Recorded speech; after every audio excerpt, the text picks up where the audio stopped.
So in this case, I think I would actually back up just a bit to verse 11.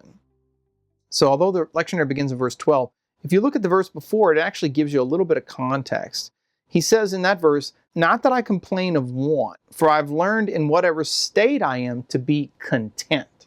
And then he goes on to say, "I know how to abound, I know how to be abased in any and all circumstances. I've learned the secret of facing plenty and hunger, abundant and want." So the text for today from Paul is another one of these secrets. It's like a key, a spiritual key, to how to navigate the different circumstances of life that we find ourselves faced with.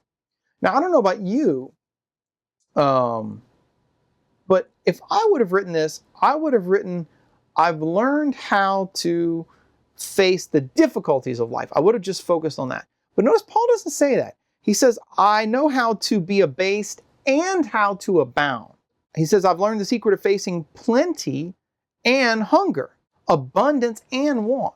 Okay, so the first thing to notice about this text is Paul seems to think that we don't just need to navigate the difficult times in life where we face trials.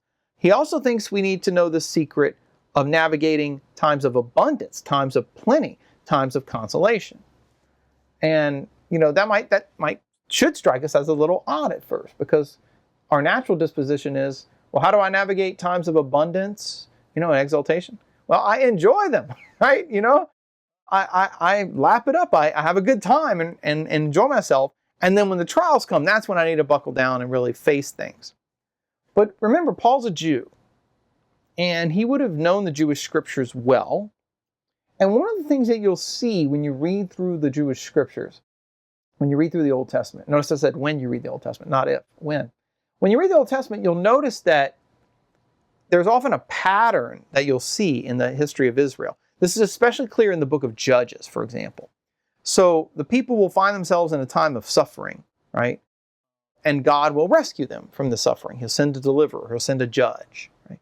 And when that judge comes, he sets the people free. He brings them salvation, right? And once they're free from whatever the trouble is, they tend to enter into a period of surplus, a period of success. They abound, to use Paul's language here.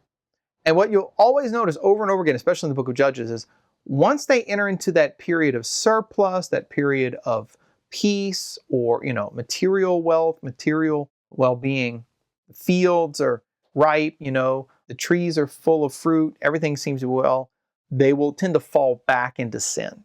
They tend to forget about God when things are going well, right? And this is a pattern over and over again in the book of Judges, and not just Judges, but elsewhere in the history of Israel.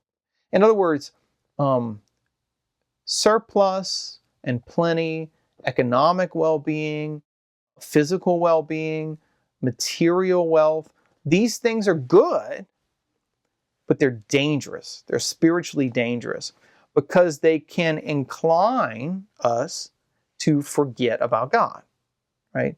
The person who everything seems to be going well in their life, it's easy to fall into the trap of thinking they don't need God, right? This is why Jesus says in the gospel, it's easier for a camel to go through the eye of a needle than for a rich man to get into heaven, or enter the kingdom, actually, what he said.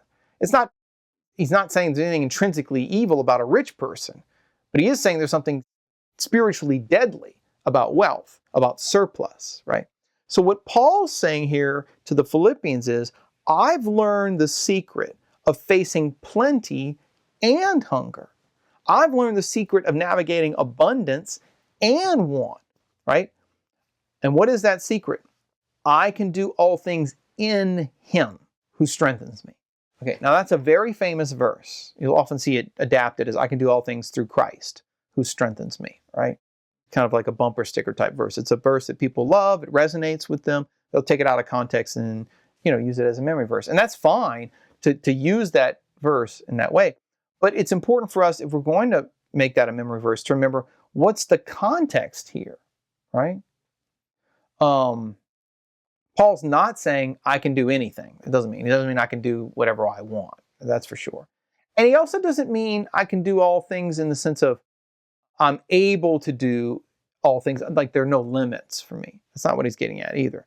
What he's saying is, as long as I remain in him, namely in Christ, as long as I remain in communion with Christ and I abide in him, then I can navigate both the spiritual dangers of abundance and exaltation and plenty, as well as the spiritual difficulties of hunger and want and being abased. And by the way, the word there for abased is tapeneustai. It's the same word we saw Paul use for Christ. Tapenoo is he humbled himself, right? He lowered himself. So he's saying, I've learned the secret of how to be low and how to be high, how to be hungry, how to be full, how to be poor, and how to be rich. The secret is stay rooted in Christ.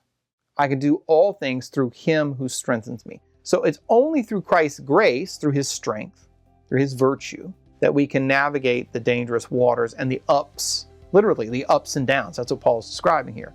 The ups and downs of life in Christ.